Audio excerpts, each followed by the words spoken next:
Alright guys, back again. Seen a lot of movies recently. Haven't had a chance to talk about many of them until now.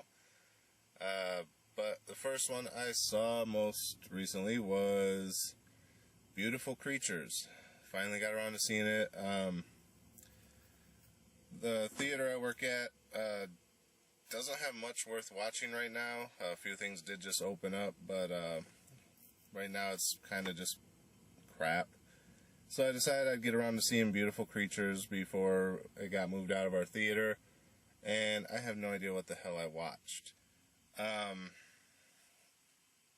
story's all over the place. You try and follow it, and every time things start to make sense, it goes off in another direction and introduces all these new plot points, and it's really, it's not hard to follow, but there's a lot of plot holes in it. Basically, I want to give it a rating before I go into the synopsis. I only got a limited time on this tape, so I'm going to try and keep this short.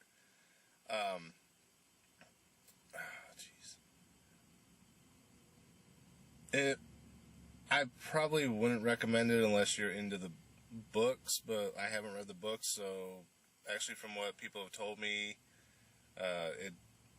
it follows the book, but it doesn't do a very good interpretation of it, and that's kind of why it's flopping. The book actually has like 3 sequels right now, so whether we'll actually see the next installment as a movie, from what I'm hearing, probably not, but it's Hollywood, you never know what they're going to do. So anyway, on to the story. It's a teenage boy, played by like a 40-year-old, lives in a small town, kind of a hick town, mostly churchgoers, heavy Christian community, so on and so forth. And he knows it's a dead-end town. He wants to get out of it. He doesn't want to die there, so on and so forth. So he's planning to leave to go to college at some point, but, it's one of those situations where he'll probably get stuck there. Everyone in town is somewhat uptight, hardcore Christian type of thing, like I was saying. A lot of them more than others. There is this other family that lives in town that you later find out actually founded the town. The Ravenwoods? Or Ravencrofts? Ravenwoods, I think it was.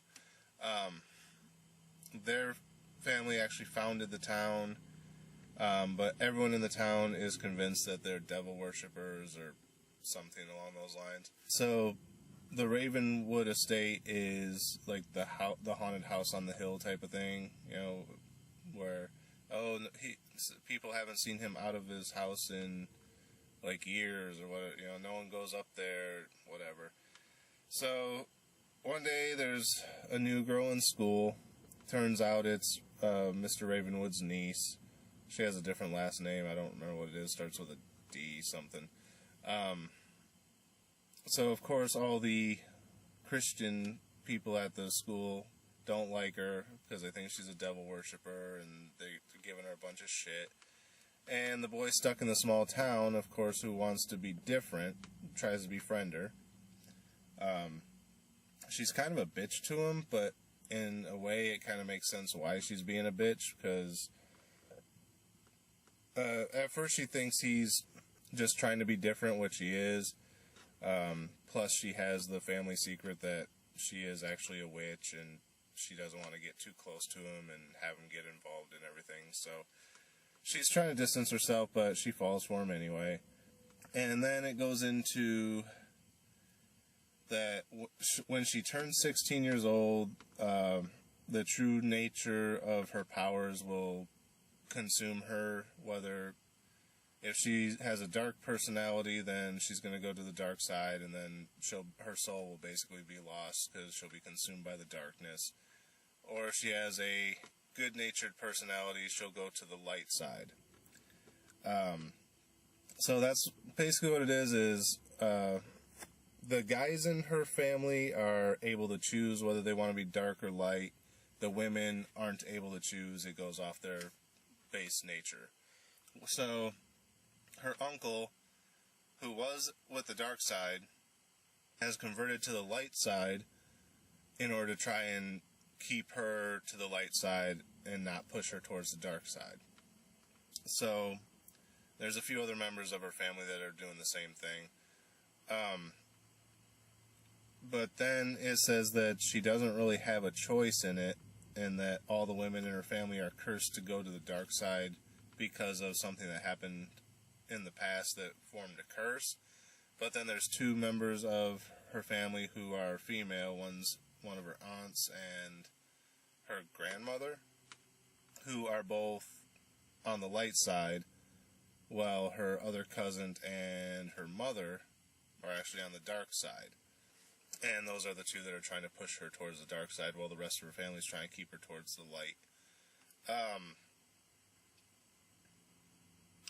So then you find out why this curse exists, and it turns out that back during the Civil War, her great-great-grandmother, I believe they said it was a witch, and she was in love with a mortal. And the mortal, during the Civil War, defected, went home to be with the woman. And then as the opposing army was moving in to try and take the land, he got shot.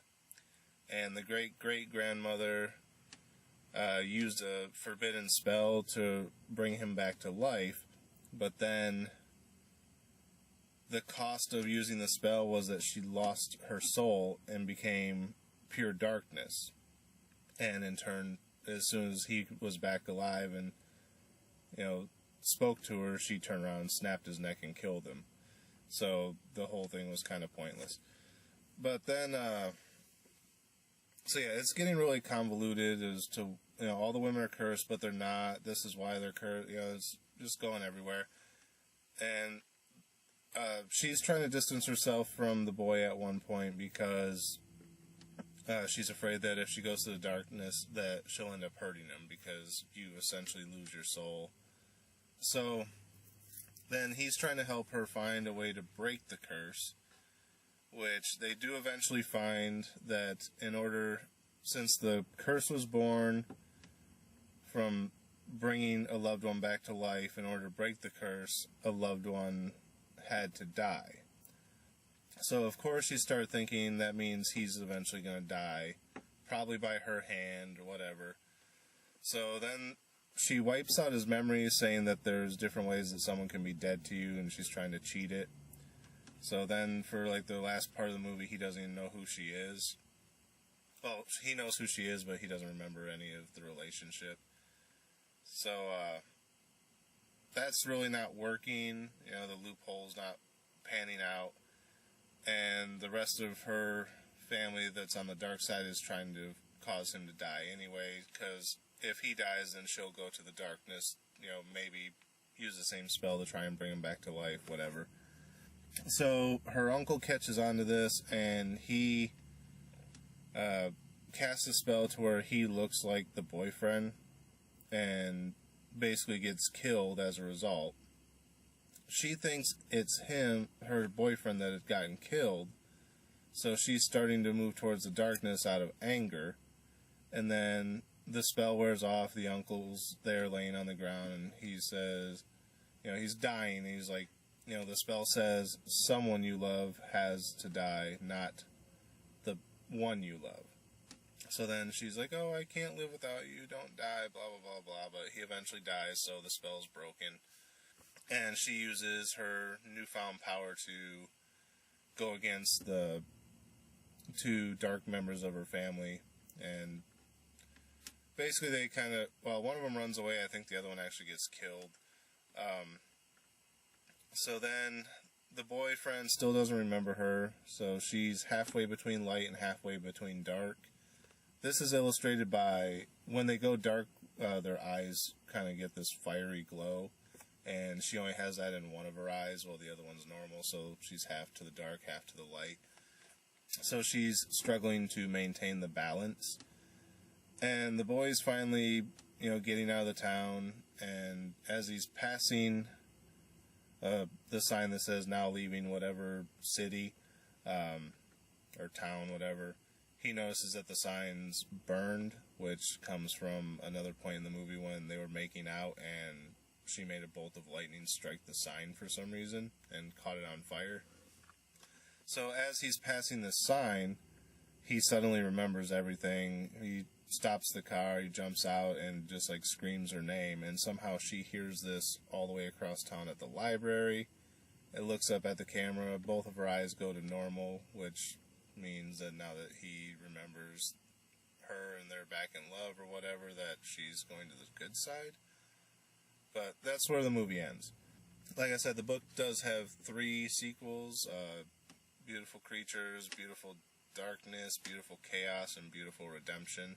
The only reason I know that is because I saw them at Walmart the other day when I was walking down the book section I was going through the magazine aisle, and the book section's on the opposite side of the aisle of the magazines, and I just happened to see them there. So yeah, that's basically the story. If it doesn't make sense from the way I explained it, it's not me, it's the movie, because that's exactly how it played out. Do I recommend it? No. If you're a fan of the books and you want to check it out, check it out. If you're really bored and want to spend $1 getting it from Redbox or whatever, check it out. I wouldn't pay much more than basic rental cost for it. Trying to do star ratings on these now, so as far as a star rating, maybe a 2. I almost want to say, I don't want to go quite to a 1, because it's not that bad, it's watchable. 1.5 would be if I was just really bored during the movie, which I wasn't. I wasn't bored with the movie because I was trying to figure out what was going on with the movie, which kept me it kept my attention, trying to piece together all the parts of the story. So, based on that, I don't want to go quite to a 1.5. So yeah, I'd probably say a 2. Well, the last couple movies, I think I gave a 2.5.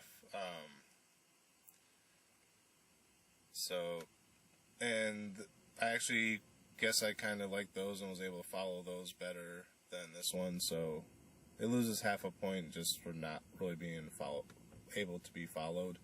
Followable? Yeah, able to be followed. So yeah, that's Beautiful Creatures. Not much else to say, and like I said, I'm kind of limited on tape on this one. I'm going to try to get one more movie review onto this tape before it runs out, and then tomorrow I'll have to dig out the rest of my tapes from the trunk of the car in order to do the rest of them. So, going to cut this one off here. Hopefully I haven't rambled too long. Yeah, so thanks for watching, and until next time, see you at the movies.